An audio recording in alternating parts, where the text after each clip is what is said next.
Science. It's like magic, but real. Hello, everyone. I am Mike Levin, Poconos Pythonista. Yeah, sure, I'll go with that. It's August 27th, Thursday, 2020. I am 50 years old today. Happy birthday to me. And I thought I'd do one of these walking and talking videos. I really haven't done it in a while. And I really only shoot these videos when it's a combination of having the extra time on like a commute. And with lockdown, I really haven't had much commuting. And when I have had something I wanted to talk about. And things are going really well. I could always talk through work and projects at work and the interesting things going on there. That seems to be one of the draws here. I can also talk about life in general, the turning 50 sort of stuff, of which I really don't have a lot. You know, people talk about midlife crises, but I guess I've been, handling that or dealing with that for the past 10 years. I remember me turning 40 like it was yesterday, and I remember turning 30 like it was yesterday, and so on. And I feel I have a fairly good continuity of mind, and I feel like I'm essentially the same person fundamentally. A lot of my thought processes and self-image are probably greatly the same, going back to like maybe 14 or 15 years old when I started, doing things under my own power for the first time. That whole breaking off from the guidance and teaching of your parents. And I've already had a number of interests by that time, like a little bit of computers, a little bit of art. But I actually ended up buying a Mustang convertible 1971 and restoring it from 15 to 16 years old. And I think a lot of my identity and setting of direction came from there. It's easy to talk about butterfly effect at this time. Small differences in initial conditions create radical differences in outcome. And there is the corollary to the butterfly effect, which is that things are destined to turn out a certain way. And no matter what happens, things will tend to come back to their center based on a preponderance of other factors that tweak things back into position. It's actually only those rare things that can fork reality in significantly different directions. So, those little things that have happened to me that have probably had the butterfly effect might have included me restoring that car when other people I knew at that time were going off and starting businesses, or just going the traditional high school jock route or whatever. And I look at these different people and I go, and I'm pretty happy. I like the route I've gone. Other interesting butterfly effect possible things have included connecting with the Commodore crowd, the old Commodore computer, the Amiga computer. I gotta be careful as I walk to not like step on frogs and stuff. It's really pretty remarkable where I live now. People say, did you go out and do anything? I'm like, where I live is what I do now. It's, vacation resort land in the Poconos, and it's a real antidote to the kind of Manhattan, New York life that I had been living for a great number of years. And I kind of come back to my roots here, kind of the suburbs, which again, those little differences that tweak things, having restored that Mustang, made me able to drive around, and I found that Commodore was not too far from me, which was amazing. So when an opportunity came up to work there, I just took it. And I was driving back and forth to work at Commodore before I even graduated high school. And then when Commodore sort of went away, I went to work for a spin-off company from Commodore called Scala. And I hired a friend of mine as an intern, Adam Edwards, who became a long-lasting friend and a real catalyst in life. When he moved to New York City, following his dreams, he's like, come over here. There's lots of opportunities. Your skills will be much better spent than squandering them away there in the burbs. And so I did. I went to New York, and that started sort of a 15-year adventure where I joined such companies as 360i, where they went off into the stellar A-list stratosphere while I was there, but learned that agency life really isn't for me. And a lot of those decisions that tweaked my life made me move towards those more sort of coveted, vaulted roles of popular, high-paid, call it, ambition. In the New York agency world, it's clear enough there's this route of ascendance from like associate through director to vice president. And seeing the kind of people who had those roles and the kind of work they did day to day and what they were responsible and always on and on the hook for stuff, I couldn't imagine anything I dislike more. And really, my love for the work was the reoccurring theme, except the stuff I loved kept going obsolete. The tools kept going obsolete. And so I felt very out of alignment. It's a concept in, self-awareness and, career optimization that you will encounter from time to time, where you become misaligned, where, the carpenter at heart becomes the walrus by the encouraging and prodding forth and following the advice of all the other walruses that are around, saying what you need to do is this and that, and you need to get out there and you need to show yourself and you need to write articles and be an influencer. And yeah, I've got it in me, and people love it when I do that. They love it. I make money. The only thing that is wrong about it is me being unhappy. So I go back to my carpenter roots. Again, I'm talking about the walrus and the carpenter for anyone unfamiliar with this way of viewing personality types. Read the poem from the second book of Alice in Wonderland, Through the Looking Glass, or just watch the Disney movie, which does a competent job. But there are different personality types that align to essential essences or vibes of people. One is the extroverted walrus, the person who talks and influences and gets out there and can convince people of things. Much more aligned to the New York agency life I lived for the better part of 15 years in New York City. And the other personality type is the carpenter, who is more of the introvert, quiet, competent doer of things, taking pride in their skill and craft. And while I went that direction, I invested myself into tools that went away, and so the giant reset or undo button had been hit on me time and time again.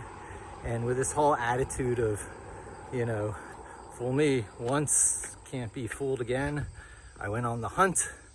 Just missed taking up JavaScript because it was before the days of Node.js, and took up Python.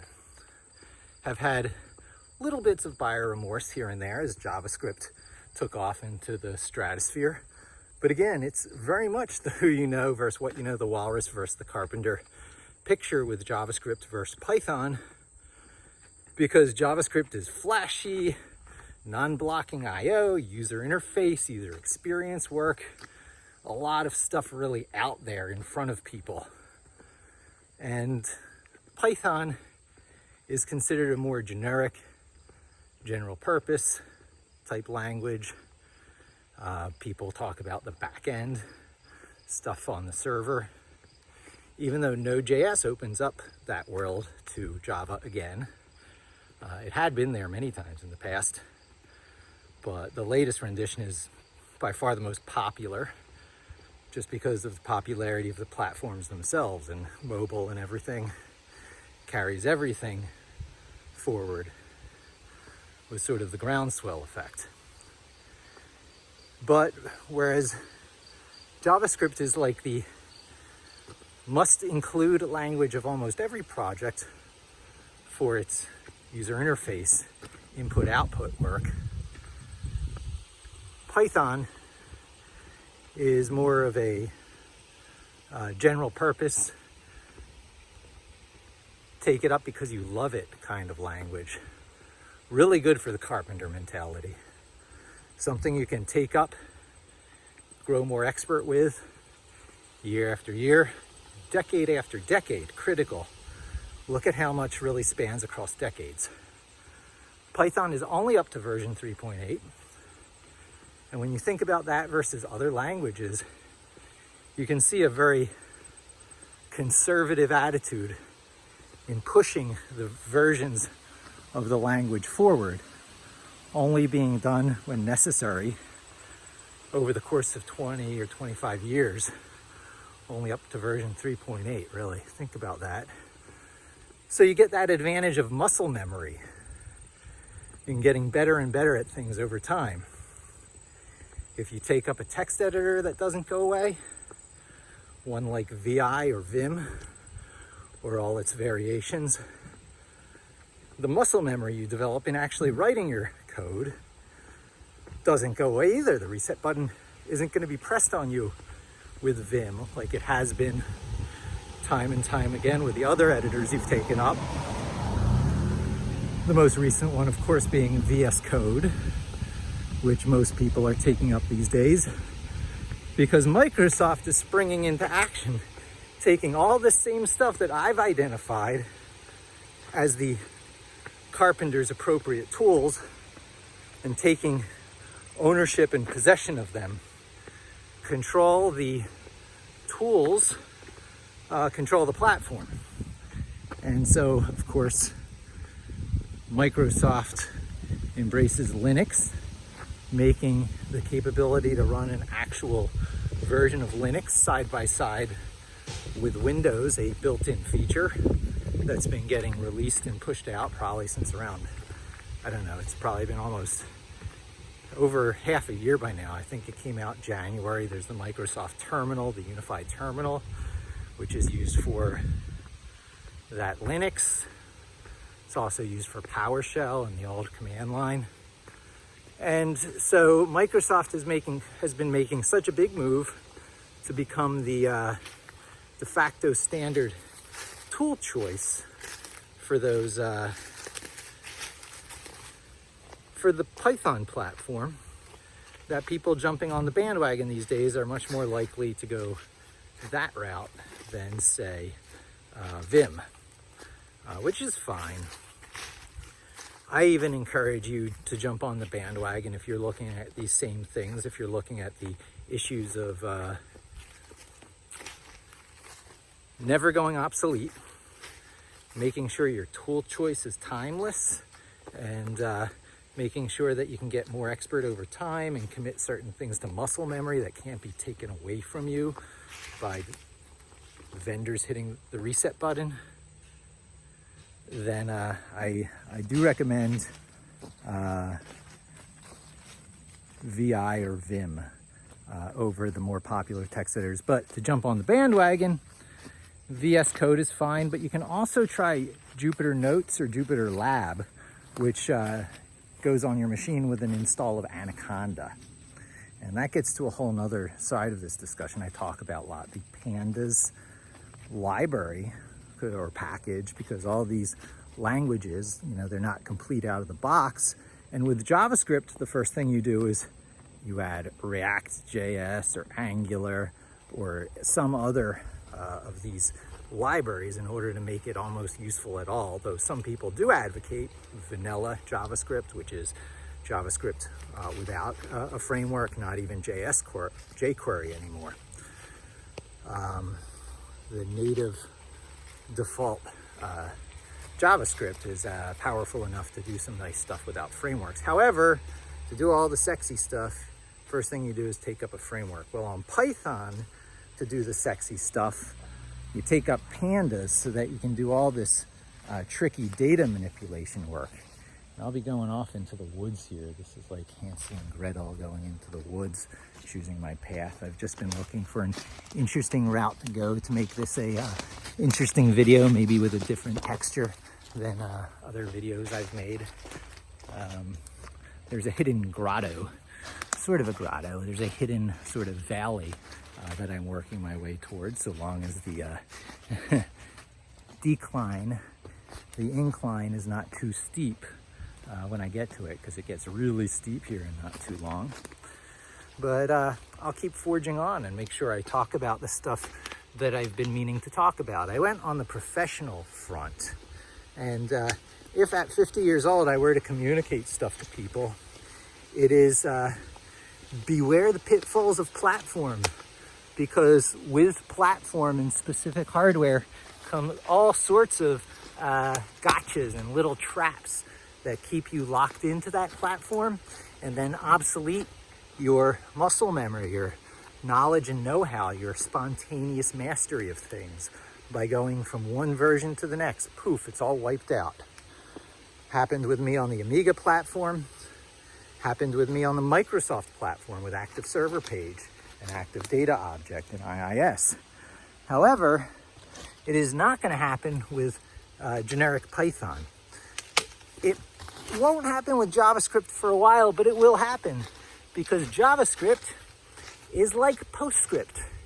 It is an I/O language very much tied to the host platform it was designed to be embedded into, which in this case is, of course, the web browser. And while the web browser have billions of, hardware candidates for running your software on, you know how fast that billions is going to change to some other billions of devices, which may or may not be web and JavaScript centric. You don't really know. You just don't know. However, Python will always be in the picture. If you look at those studies that show language popularity and uptake, Python has been a pretty linear uptake trend, without a lot of bursts based on fads and platforms, but more of a steady, constant growth based on once people take it up, they keep using it because it grows with them as far as you want to grow with it. So if you want to remain sort of a casual on the side programmer, Python is great. If you want to become a very advanced programmer, Python is also great. If you want to do all that concurrency stuff, Python is still great. You just have a more complex story to work your way through than you do on other concurrent languages like JavaScript and, say, the Go language. So I've talked enough about the professional front. Here's a frog. One of the ones I mentioned I ought to be careful about not stepping on. I think you can see him. I guess it's a toad as well, just to be a little more accurate for those pedantic people out there. So as I turn 50, advice on the professional front, there's most of it there because it's most of what I thought about and dealt with. I was really a latecomer to the personal, internal personal, my relationship with myself. So professional is my relationship with lots of others in the world.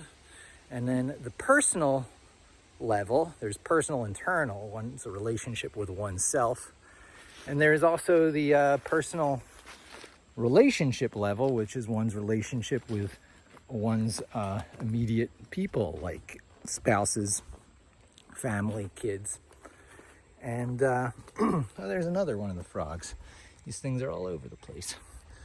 So, yeah, you are born with an essential vibe. That vibe is your hardware, and it comes from the randomness of the combining of genes, chromosomes in particular. 22 chromosomes contributed from your mother and father, 22 chromosome pairs contributed from your mother and father that spin, and based on where they land over those 22, you come out you. And the combining of those traits is in these lumps of chromosomes, which is why traits are shared in lumps. It's not an even blending of traits from your parents, but it's this bunch of traits from one, this bunch of traits from the other, and so on down the chain of 22 chromosomes. The last chromosome being the one that determines your sex, the whole XY thing, which is what most people hear about when they hear about the DNA chromosomes. And let's see. So yeah, you're born with an essential vibe, and you are thrown out of your vibe by nurture, how your parents bring you up, where you're born, the circumstances of your being raised. And that takes you to probably about 10 or 11 or 12 years old, the ages of self-awareness, when meta processes kick in and you think about thought, you think about self, you think about yourself thinking about things. You have a model of the world and yourself in your head, and you can start to take control of the reins of your own life in ways that you couldn't at a younger age, because these meta processes were not firing off so intensely. Mastery of language has a lot to do with it. So if you're looking for the connection between the professional front, where I talk about programming languages, and the personal development front, our own very human consciousness is a meta process that gets accelerated when we internalize an external tool. Many of our tools are built in, like our hands and our fingers. That's stuff like calcium, metal foam that has been extruded into shapes that hold up our, meaty components and make us, allow us to animate ourselves around by firing off signals to contract muscles and stuff. Other tools are external. You hear the story about how we thought, man of the tool maker. Well, there was just two things wrong with that, man and tool maker. It's humans, the most complicated tool makers, the makers of the most complicated tools because of the meta process. Other animals can make simple tools, as Jane Goodall observed of chimps, fishing termites out with shaped sticks. And humans are like that, but able to study the sticks of others, improve the design of the sticks with language and other ways of representing the concept on paper, collaborating, and pretty soon you have a highly crafted tool that is still external to your body, but made so much better because of the tool of language that you used in this whole meta tool process. So this is why all those stories of coming of age, of which the ones about females are usually the best, Alice in Wonderland, or Alice's Adventures in Wonderland for the pedantic out there, and Wizard of Oz, all 14 of the books written by Frank L. Baum, or L. Frank Baum, are so important. I suggest you actually read the books, all 16 of them, the 2 Alices and the 14 Wizard of Oz ones. You won't get the point from just the Disney movie and the Warner Brothers movie, although they are wonderful and they do a great job for what they are. But all the actual lessons about life are to be gleaned from the book versions. And it's not that much reading. If you're a parent, read it to your kids. It's great books to take up. It has some adult subject matter. The Tin Woodman is pretty murderous. However, you do get past that, you work your way through it, and you teach your kids the lessons that are to be gleaned from that. Point being that I believe Alice is like 7 and Dorothy is like 11. I'm not sure exactly. I might have these ages a little wrong. It's like Harry Potter. Harry was 11 years old when he went off to Hogwarts. These are the processes where these things start. So when you become around those ages, the butterfly effect is in great potential play, because you can grab interests that carry you along for a lifetime. And I was like 16, 15 before I was even finding things that held my interest, but they were not great. They were so specialized and tied to the time. The whole restoring of a car from Bondo and fiberglass. My other friend who was into that, Andy Toll from high school, just passed away. I had even been in touch with him a little bit after our 30-year high school reunion. And, you know, he was a handyman, Handy Andy, and he did a lot of, you know, very physical things. But you know, I can't help but think that, you know, those decisions played into, you know, how things turned out. Not to make any, you know, judgments, but I plan on living a long life. At 50 years old, I feel like I'm less than halfway through it, although people I know would tell me otherwise. And one of my favorite things about life to sort of teach lessons is to take out a string of 50 beads and say each bead represents about 5 years. And for my daughter, she's just about finished the second bead out of 20. And I'm halfway through. I'm halfway through this bead of 20 beads, and I've got the other half to go. And the qualitative nature of those beads is actually, you know, pretty important. Towards the end, you're not going to be doing any very intense athletic and high energy stuff. And near the very beginning, you're not going to be doing that much either because of the whole self-awareness thing. But there's sweet spots, and most people's concept of that sweet spots is, you know who you are by 20, be it well on your way by 30, and have made it by 40, and retire early by 50. And that's having made it. And that's entirely not me. It's not my essential vibe. But what are you going to do for the second 50 years? Whatever you want is the answer, with a nest egg you saved up. But again, I am really not that person. And I'm more the carpenter. I want to revel in my craft. Now, this might be sour grapes. I don't know, for having not made it. Maybe I would be out doing what I want, where I want it, instead of taking a walk through the woods where I live today. But I tend to think, you know, the qualitative differences are only in the nature of what's around me. In nature, the surroundings, I keep getting drawn back to the same things. It's not the hustle, bustle, high energy of the city. I am an introvert, which brings me to lockdown. I'm sure it's not very popular to say, but, you know, lockdown is perhaps one of the best things to happen to me. I had already started my guiding my life to more work from home opportunities, and I was going into work once or twice a week before lockdown occurred, and now, of course, not at all.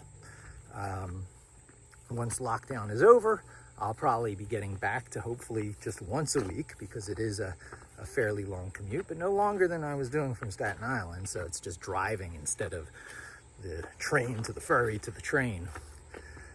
So, you know, even people who've made it are tied to schedules and the hustle bustle. So having gone that, like, oh, you know, big deal route, having lots of money in the bank, having lots of people around you and lots of connections, I don't think I'd have been any happier. I think I am in one of the most Mike of all possible Mikes for the Rick and Morty people, you know, on that curve of possible realities. I am one of the happy, most centerline me's, I like to believe. And that's what this video is about. I didn't really have much to talk about. It was just, if I start talking, I know I can keep talking.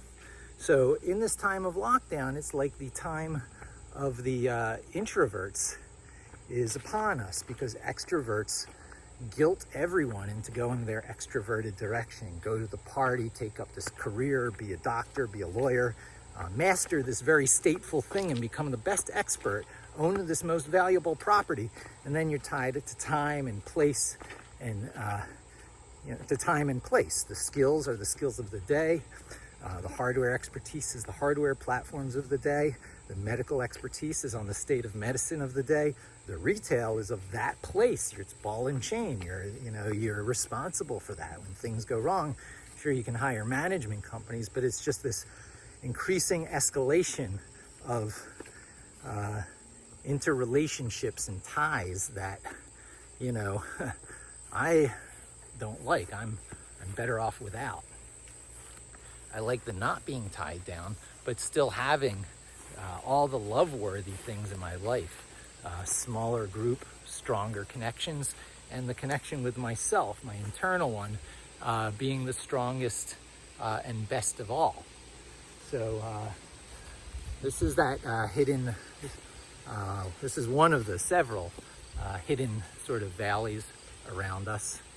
And this video is a little bit over a half hour. I think I've said most of the things I want to say, and I'm sort of doing a little bit of rambling now, but that's okay. I'm turning 50. That's my right as an old man. What else? The relationship with others, you know, self-confidence. Love yourself, and you'll be able to love others better. Some of the key things to know about life is that when you hear other people talk and they complain about things in particular, and they give you warnings about things, they are revealing much about themselves. They're revealing those things that they are scared of in themselves. I know a person who recommended people away from art back long. It was the cranky old uncle of a accountant friend of mine. Of course, before, oh, there goes a snake. We got our gardener or garter snakes around here. Warned away from art, and I took that to heart a little bit and went the engineering route, from which I bailed from because, you know, the amount of ridiculous coursework that was required for it. I just really don't see myself designing nuts and bolts. Maybe it would have been a little better these days with all that CAD software and stuff. Mars colonies, you know, if I were ambitious, it'd be along the routes of where Elon Musk is pushing things, the sci-fi frontiers of the world. But instead of go big and go home, I'm just taking my time. It's the algorithm for living. You spend a certain amount of time figuring things out, and then you flip it to committing to things. And I guess I'm only just now really committing to those things, having come to know my internal vibe well.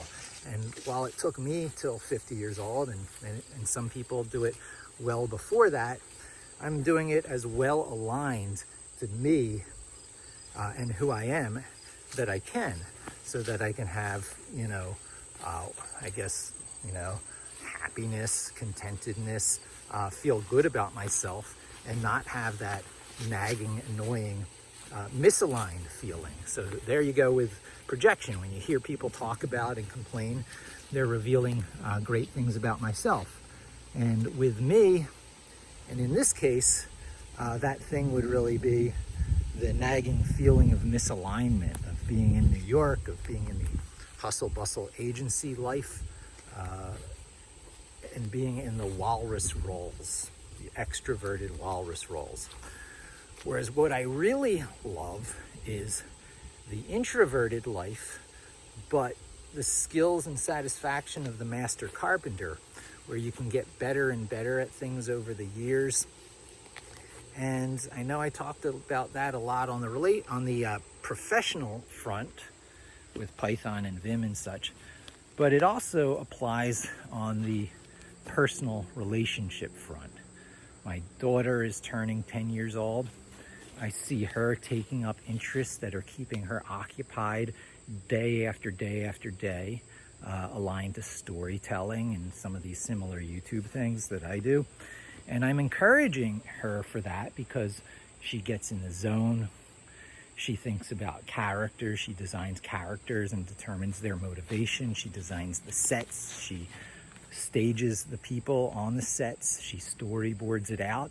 And then she tells the story and narrates it, flipping from screen to screen, in something that, is over the duration of 2 or 3 days. She does one of these single projects. It's the largest projects I've seen her do, and I'm like, yeah, go with it. You're getting to know things about yourself, your essential vibe. And she talks about the other YouTubers who are millions of views per video, And I'm like, how old are they? And how long have they been at it? She's like, they're in their 20s and they've been doing it a long time. I'm like, you're not even 10 yet and you're getting started and you're well underway. Think about where you're going to be if you stick with something and run with it for a while. So when you stick with something and run with it, you really want to be sure it's aligned to your essential vibe, or you're going to be hitting the undo button on yourself many years from now. And so that's a good place to wrap up the video. At 50, I have now just learned the techniques, the subject matter, the love-worthy things, the tools, and the people that I love the most, that are in fact most love-worthy, that I am determined to put my time and energies into, and always be on sort of the diligent lookout and defense against the giant reset button being pressed on me, while still keeping an open mind to changing reality.